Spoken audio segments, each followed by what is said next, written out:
them part of our families. But just as you childproof your kitchen and home, we should be doing the same for our furry family members. Doctor of Veterinary Medicine Jill Rubin joins us now live with some ideas on what to look out for to keep our pets safe. Dr. Jill, good morning. Thank you for being with us. This topic is very close to home for you.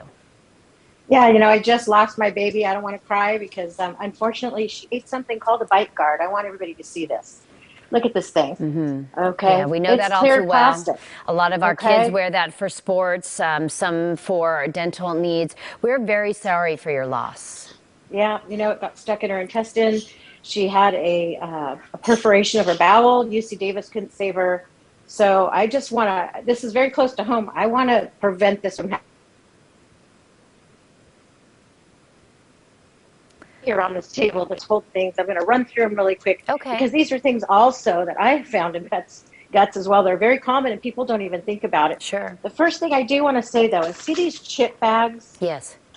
These are suffocation disasters. The pets go in to eat the chips, the bag closes around their neck, and they die of CO2 poisoning and suffocation. So please keep your chip bags up, away, and cut them up when you put them in the trash can. It's really important to do that. Also straws, really important. You cannot see these on an x-ray, anything plastic at all. And things like dental floss, anything you put in your mouth, your pet is attracted to. They have that odor. So these are called linear foreign bodies. They can get stuck in their gut and actually kill your pet as well.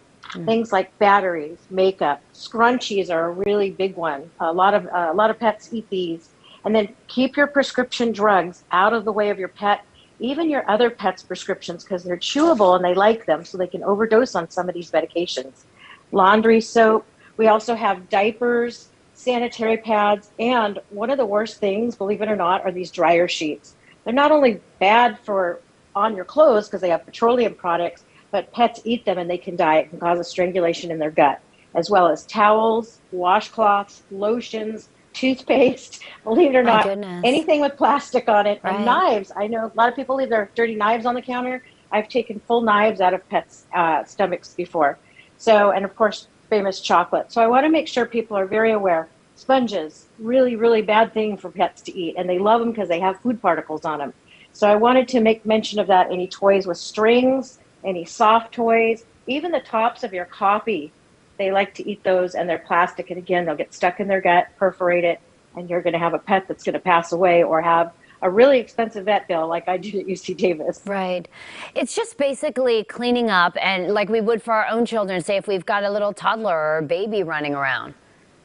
Right. The pacifier, good point, May. Pacifiers have been in a lot of dogs' stomachs. I would really love to talk to some sort of politician about getting something impregnated in all these types of plastic items. Pacifiers, bite guards, retainers, things that you cannot see in an x-ray. I had 3 radiologists looking at my x-rays, a barium series, and an internal medicine specialist, and nobody saw that bite guard in there. So I really want to make certain that people pay attention and watch out what their pets are eating at home. I find that sometimes, too, some of the treats that are made for animals, like, for example, the dog's rawhide, sometimes that can be dangerous as well.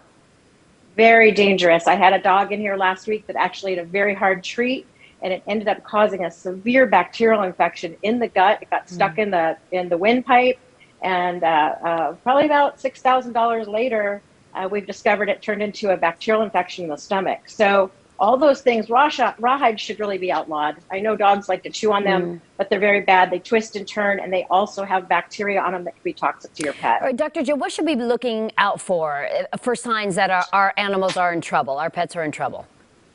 As soon as you see something being eaten, don't wait. Call your veterinarian right away. There are a lot of things that we can do to induce vomiting to bring that product up. However, you do need to make sure whatever it is, something like aloe vera, for example, you want to be careful because that can burn your throat coming back up. Sure. So make sure to call your veterinarian, have them have them called immediately. I know things are really tough with COVID to get in, but make sure to tell them it's an emergency. The sooner you get that out, the better you're going to be. That way it doesn't pass into the lower intestine. That's really where it becomes a major issue.